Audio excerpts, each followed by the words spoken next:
Hey folks, it's Jake Davidson on the Fly Review for you. Today I'm talking about Elvis. Released last weekend, directed by Baz Luhrmann, God help us, starring Austin Butler, Olivia DeJonge, and Tom Hanks as the Colonel. This is the third Elvis biopic to merely just be called Elvis. That in and of itself is frustrating to me. You can't think of anything else. Couldn't name it after him in a song. So I'm going to call it Burning Love, Suspicious Minds, Hound Dog, Fools Rush In, Jailhouse Rock. Well, those are already movies, to be fair. How about just calling it King? How about that? Anyhow, this sucks. Baz Luhrmann has never made he's made one good movie, and that was in spite of him and not because of him. That being, in my opinion at least, The Great Gatsby. And frankly, that's like one of those situations, for Christ's sakes, you got Leonardo DiCaprio as Jay Gatsby. If you fuck that up, you shouldn't even be making films. God, turn that on to keep my light on here. Anyhow, shit movie. The basic gist of this film takes place in between Elvis being discovered by Sam Phillips straight up to his death in 1977, I want to say. 77 or 77. I want to say it was 77, but I may be wrong. Anyhow, the movie mainly focuses on his very manipulative and abusive relationship with Colonel Parker. Or the Colonel. Was it Colonel Parker? I might be getting that shit mixed up in my wrestling. I just sat through this 3-hour movie damn near, and I fucking hated it. Really, it was nauseating. If I had one word, Tom Parker. If I had one word to describe this movie, it would be nauseating. Constant zoom in, zoom out, zoom in, zoom out, zoom in, zoom out. Like, that's 90% of the movie. Do you mind, sir? Hi, Jake. I mean, I'd say Austin Butler was okay. You know, he put in a good effort. At least they didn't do that kind of... I mean, it's not bad, but at least they didn't do that kind of bizarre sound-mixing thing. Scarlett, stop with the door. Like they did with Rami Malek, mixing his voice with Freddie Mercury's voice for Bohemian Rhapsody. Now, I prefer Bohemian Rhapsody. It's totally full of shit. But, you know, approached it as a fantasy. You know, it was a narrative. There was a theme they wanted to tell. They wanted to connect the idea of the story about Freddie's life to very much mimic and go along with the emotions and feelings of their music. Yes, it's about sex, drugs, rock and roll, and having a good time, but there's community, there's brotherhood, there's tolerance, there's love in there, and that bled through. This movie is just, hey, remember this moment with Elvis? Remember this moment with Elvis? How about that moment with Elvis? And that's another thing. All of these great historical, legendary moments with Elvis were all fueled by something specific or something profound to his career. You know, sometimes they just go out there and have a good night. You know what I mean?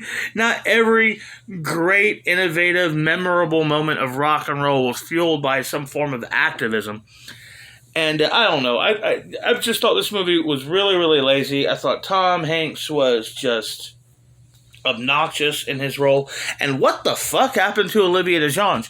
She went from playing teenage babysitters like 2 years ago to now she looks like she's in her mid-30s. This woman aged rough. I don't know if it was prosthetics she used on her like they did with Elvis and Colonel, but I don't know. She looked odd to me in this film. She didn't look natural.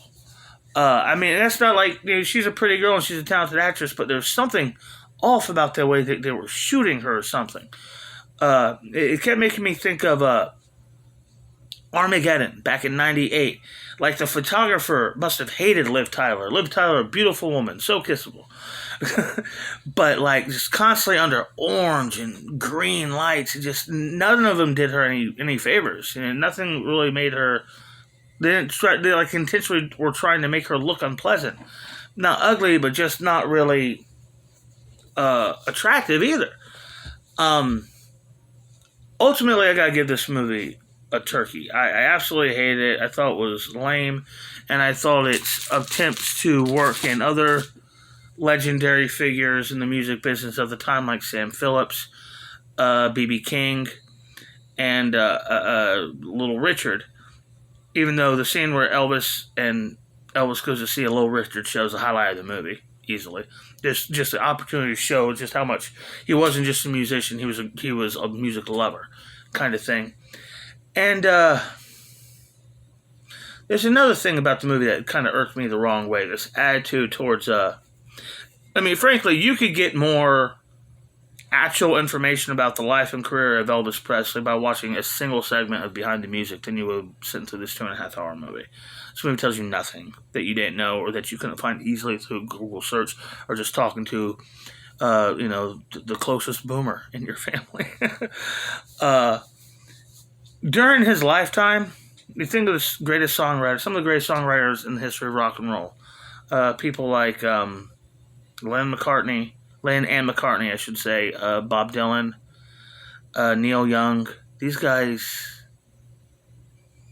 I mean, they would have bent over backwards to write songs for Elvis Presley. Elvis Presley wasn't respected and wasn't beloved because he had this sex appeal or because he had this fan base. It was because he had talent. He had a great, amazing, angelic voice, the voice of rock and roll. He is the single most iconic figure in the history of American music for a reason. Now, I think a lot of the criticisms for Elvis are fair. He did a lot of sappy, forgettable, lame music. But what he did that was good was great. Even his mediocre good is still great, especially compared to modern times. I mean, you really gonna take something hokey and silly of his, like Suspicious Minds or Burnin' Love. Those two songs alone blow Taylor Swift's entire catalog out of the water. And she's a fine songwriter. Nothing against Taylor Swift. But she ain't Elvis. Because no one's Elvis. And just like with Rami Malek as Freddie Mercury and Jamie Foxx as Ray Charles and Joaquin Phoenix as Johnny Cash, Austin Butler just does not capture the presence of Elvis Presley. I mean, but then again, that's unobtainable, in my opinion.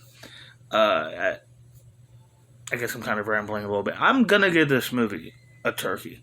I thought it was visually hard to look at sometimes.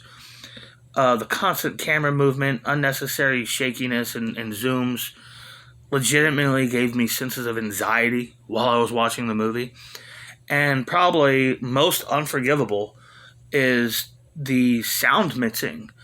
Odd, bizarre tones and just fucking with the highs and lows of many Elvis songs while they played in the background during montages and stuff like that. And do I have to address the scene where Elvis Presley is driving around listening to rap in 1956? What? Yeah, turkey. If you want to see a good biopic, watch the Jackie Robinson story. Because it stars Jackie Robinson. Anyhow, hope y'all enjoyed this video. Don't really care. I'm Jake Davis, and I'll catch you on the fly.